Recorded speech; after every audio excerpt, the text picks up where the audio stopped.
It started on a Tuesday, right after lunch, when Scott plopped his sneakered foot up on the conference table like he owned the place and said, "What we need is agile disruption."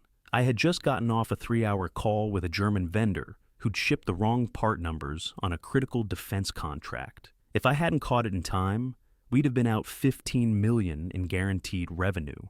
I saved that contract with duct tape and late-night favors. Nobody said thanks. Nobody even noticed. And now, here was Scott, fresh from some tech leadership retreat in Sedona, skin glowing from desert facials and enlightenment, talking like he'd just come down from the mountaintop with a TED Talk and a rebranded job title, VP of Strategic Vision. He waved his hands like he was hosting a webinar. "We've been too execution heavy. What if we gamified quality assurance, shifted incentives toward controlled ambiguity?" I looked at the others around the table. Half of them nodded like they understood. The other half stared blankly at their screens, pretending to type something important. Quick note, before listening, share which city or country you're watching from. I just sat there, hands folded. That was the moment.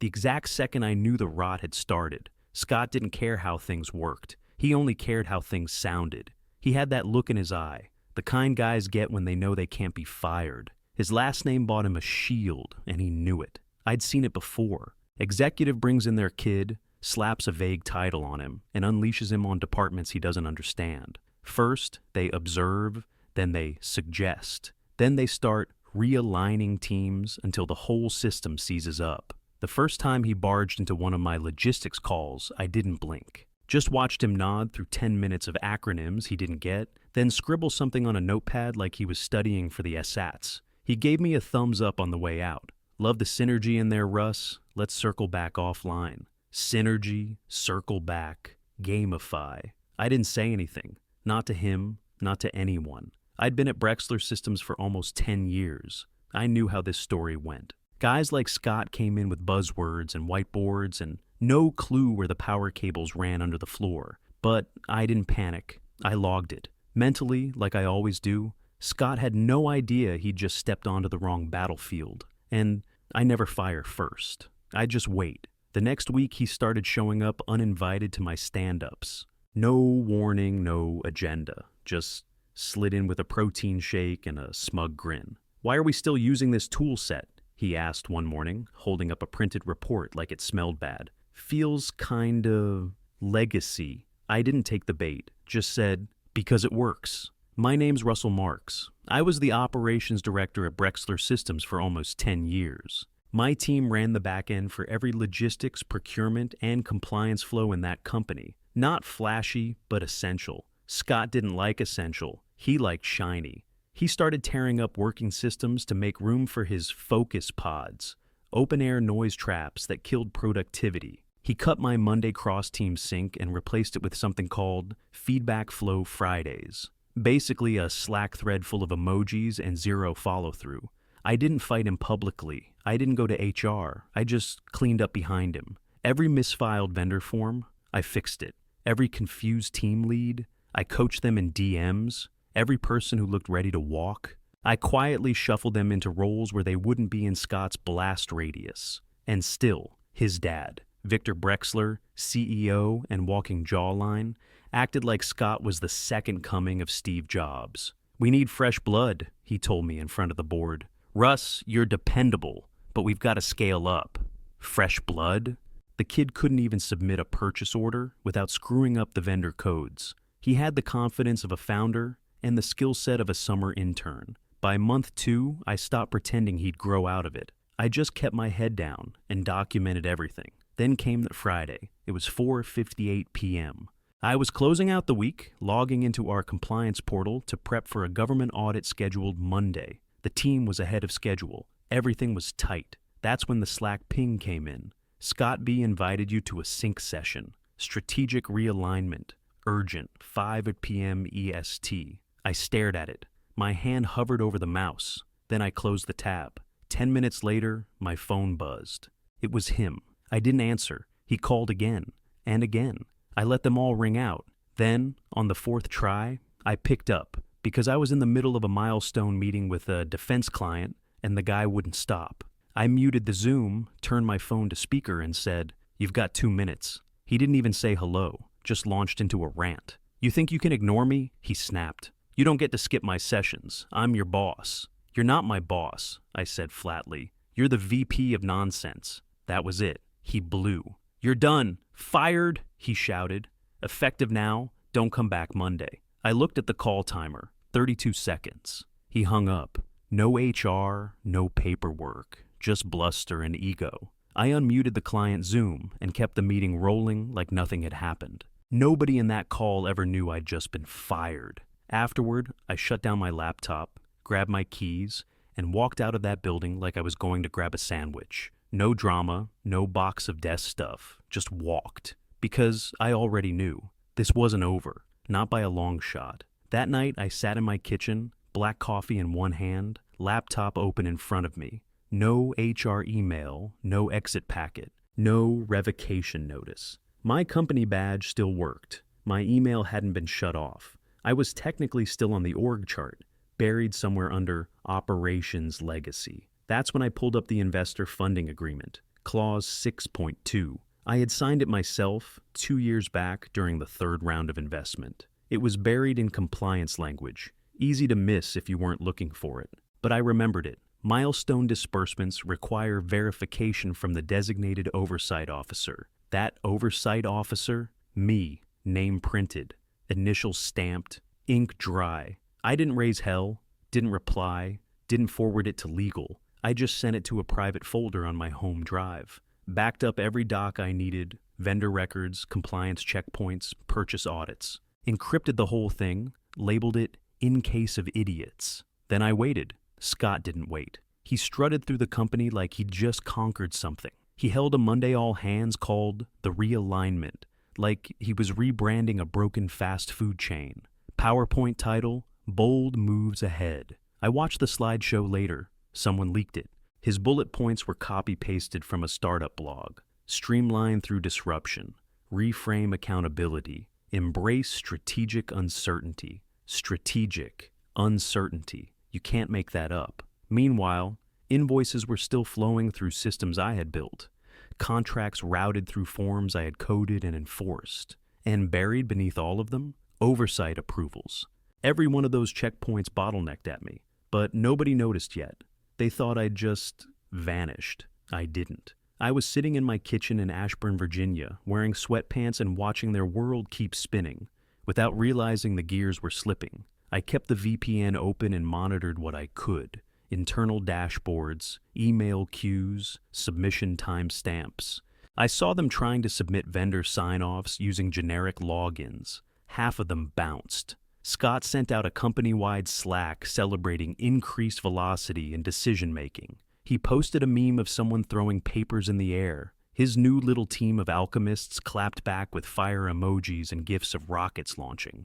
What none of them realized? They were launching with no fuel. Compliance was empty. Procurement stuck. Audit trails disconnected. A few engineers pinged me quietly. Hey Russ, weird Q, do you remember where the Q3 procurement templates are? Or, who's in charge of risk assessments now? I archived every message. Every single one. Because when someone throws you out without a paper trail, you don't argue. You document. By the next Monday morning, the first vendor invoice got rejected. Payment system flagged it for missing oversight signature. That signature was mine. Procurement started pinging around. Who's signing off now? Nobody had an answer. My name was still on the workflow. The signature chain was locked. I watched it happen in real time from my kitchen. VPN humming, dashboards loaded. By noon, 5 more invoices failed. Shipping schedules delayed, flagged by compliance. Systems I'd put in place were doing exactly what they were built for, protecting against fraud, inconsistency, and idiots. Then one of the junior compliance analysts dropped a message in the company's Slack channel. Hey, is Russell still our oversight signatory, or did that change? Scott replied with a meme. Some smug cartoon dog in a burning room saying, "This is fine." He added, "Russell has transitioned. We've got it covered." He had no idea what was coming. Around 2 in the afternoon, an investor from Munich emailed Brexler's finance team. The subject line was, Milestone 4, disbursement, missing verification. No one on Scott's side responded for 2 days. I still had access to the old shared inbox, watched the unread count rise, watched Scott flag emails and never reply. He was too busy hosting innovation hours and filming thought leader clips in the lobby with ring lights and a branded hoodie. On Wednesday, the company-wide email went out. Subject line, leadership update, thank you Russell. Scott wrote it himself. Said I had transitioned out gracefully and was pursuing new personal growth opportunities. Attached a photo of me shaking his hand at last year's holiday party. I wasn't even smiling in it. That lie hit hard. Not because he told it, but because people believed it. Like I'd walk away from a decade of structure building without a fight. But I didn't respond, didn't correct it, didn't say a word. I let the silence do its job. That same day, I got an email from a frantic mid-level manager. Hey, not sure who owns the vendor clause approval now. Can you just re-sign one for us? Won't take long. Didn't answer, archived it, then another. Do you remember where the risk compliance files are stored? We can't find Q3, archived. Then one from the guy who replaced my procurement lead. We're trying to remap the oversight chain. Can you give us a quick outline of how it worked? I stared at that one longer. Quick outline? Of something I built over 9 years, patched through 2 ERPs, 3 audits, and 5 regulatory overhauls? I didn't even reply. Just clicked archive. Didn't delete them. Just kept stacking them. Proof of the fire. Because here's the thing. When someone sets the house you built on fire, you don't run back with a hose. You let it burn.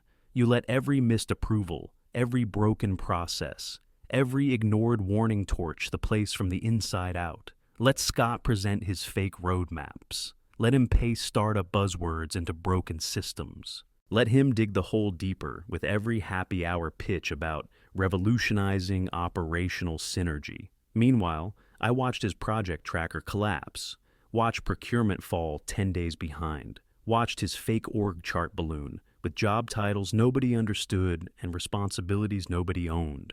He didn't understand how many traps he'd walked into, how much of the company's structure had been hard-coded with my name on it. They finally cracked on a Thursday morning. I was in my kitchen again, same table, same mug, watching another round of failed vendor submissions light up the dashboard. Then an unfamiliar address popped into my inbox. Subject line, quick clarification. I opened it. A compliance memo stared back at me. My name already typed in the signature block, backdated to the previous quarter, lines highlighted for urgent completion. Not signed, not valid, not legal. 10 minutes later, the CFO's assistant called. I didn't answer. She left a voicemail anyway. Hey Russell, Brady said you could just e-sign real quick. We need it before noon. Real quick. Real quick, like it was permission for a lunch order. The memo was a federal compliance document tied to defense contracts. Backdating it was the kind of thing that got people indicted. It wasn't a typo. It wasn't a favor. It was a shove toward the cliff. Clause 6.2 was the detonator behind all of it. They still hadn't reassigned oversight. No HR record, no offboarding, no investor notification. They'd fired me verbally, forgotten the paperwork, and now wanted me to fix their mess with a single fake signature. I stared at the memo for a long minute. My name floated on the page like a warning label. Then, I closed the tab and pushed my chair back. The leg scraped hard against the tile. I didn't soften the sound. Around 2 that afternoon, another email landed, this time forwarded from a friend still buried inside the company. A screenshot of a calendar invite.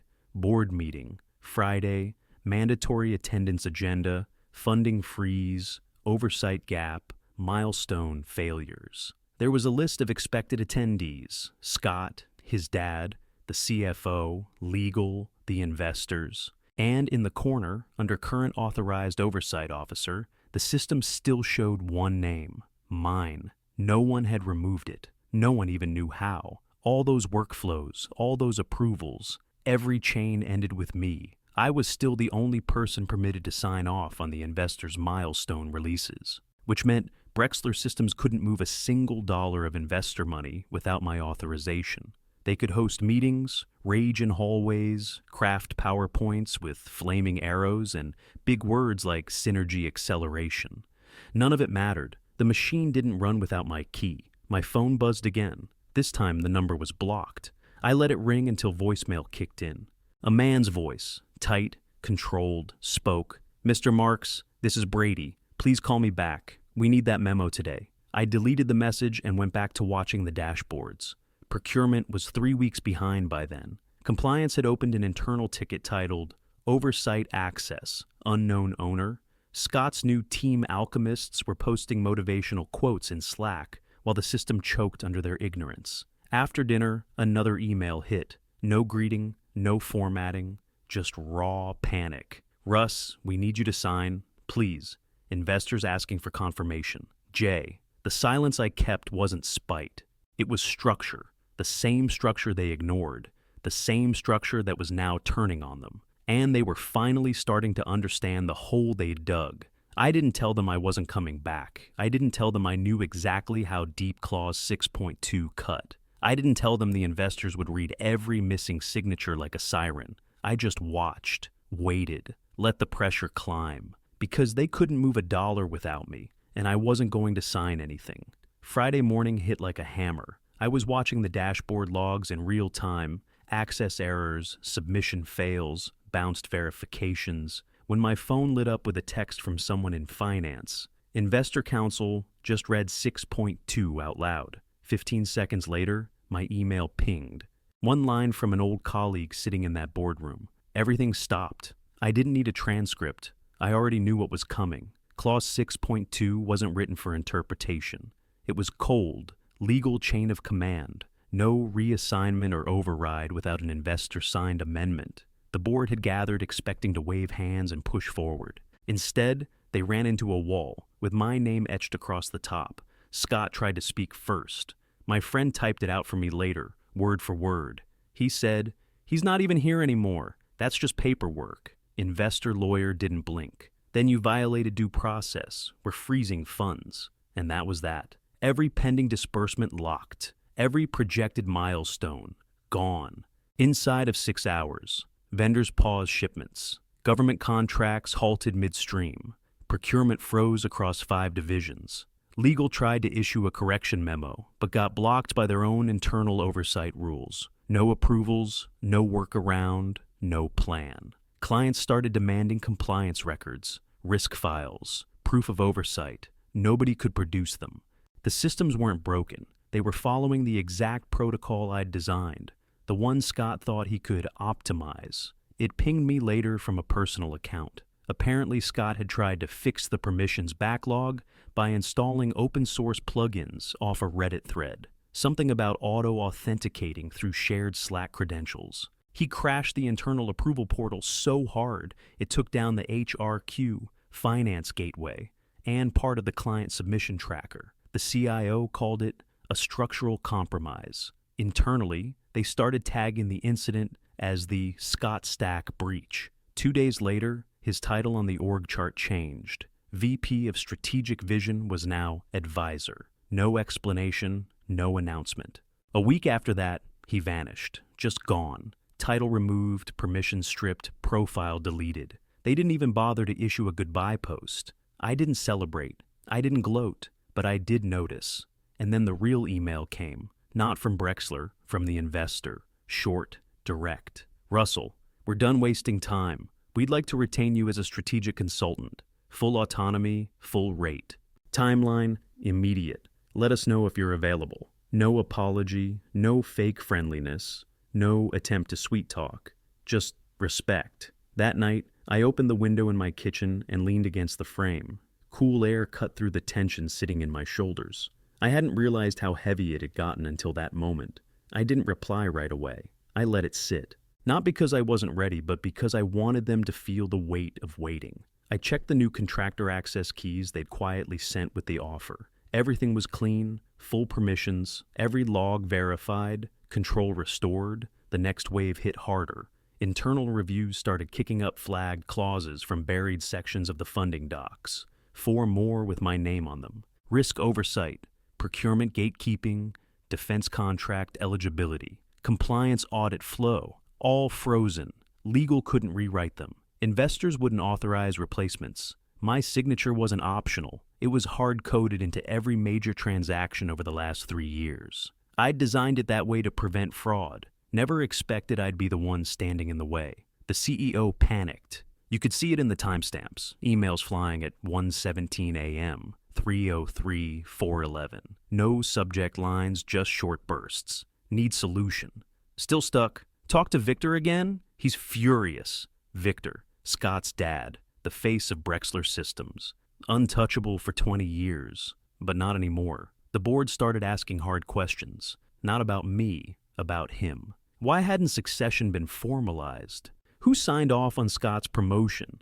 Why was oversight tied to a terminated employee? Nobody had answers. Scott tried one last bluff. He showed up to an emergency board session with a pie chart and a pitch deck titled Redefining Control. Talked for 20 minutes straight about resilient frameworks and decentralized vision execution. Nobody interrupted. Then the investor stood, didn't raise their voice, didn't threaten. Just closed their briefcase and said, "We'll revisit funding when your process is fixed." That was $40 million, held hostage in one sentence. The room went quiet. Nobody followed them out. I heard about it 20 minutes later. Word traveled fast when money left the table. 2 days after that, I got the call. Not from Brexler, not from Victor, from the investor directly. "Russell," the voice said, calm, clipped, exact. "We want you to lead the rebuild. No sons, no legacy hires, you write the map." I didn't ask about title. I didn't ask about perks. I just said, "Where?" They met me in a new space. Smaller, tighter, not a single wall screen or branded mug. Just clean desks and purpose. They handed me a key card and a contract. Everything in my name. I read every line, nodded once, and walked into the office like I'd been there for years. On the desk was one manila folder, labeled in my handwriting, Control Through Continuity. The old playbook, the real one, not the PowerPoint version Scott passed around like gospel. I opened it, clipped in a fresh page, and started remapping the chain of authority. Then I stood and walked over to the wall. I pinned one printout, something someone had screenshotted from Scott's old Slack profile months ago. Bold font, underlined, full ego. "I'm the CEO's son. I call, you answer." Under it, I placed a single sticky note, black ink, 2 words, "not anymore." Then I went back to work. There was no press release, no LinkedIn post, no smug revenge tour, just me, a pot of strong coffee, and a team that actually listened, not yes men, not hype machines, professionals, people who understood that structure wasn't the enemy, it was the foundation. I rebuilt the ops playbook from scratch. No noise, no legacy fluff. I threw out Scott's realignment slides and replaced them with real workflows. Clean, testable, auditable. Procurement stopped slipping. Risk tightened up. Defense contracts came back online. We hired people who had actually done the work before. Quiet, sharp, reliable. I trained the ones worth keeping, fired the ones who weren't. No politics, no drama. The investor didn't hover. They let me lead. But they made one thing clear. Every funding clause moving forward, my name went on it. That wasn't for status. That was insurance. People inside started calling it the Mark Standard. I didn't ask for that. I never said a word about it, but I heard it enough times to know it stuck. I didn't care about the title. I didn't care about the credit. I cared that when something broke, I got the call. Not after it collapsed, but before, the way it should have been from the start. Scott, I think he works at a startup now. Or maybe he's consulting, whatever that means this week. I haven't checked. Doesn't matter, because I'm not watching, and I'm not chasing credit. I've got control. Quiet, locked down, undeniable control. And this time, the locks are mine. They thought I was just operations, but I was the continuity, the one who knew how the system breathed, where the pressure built, where the brakes would come if you leaned too hard in the wrong place. I was the one they forgot they needed, and now they won't forget again.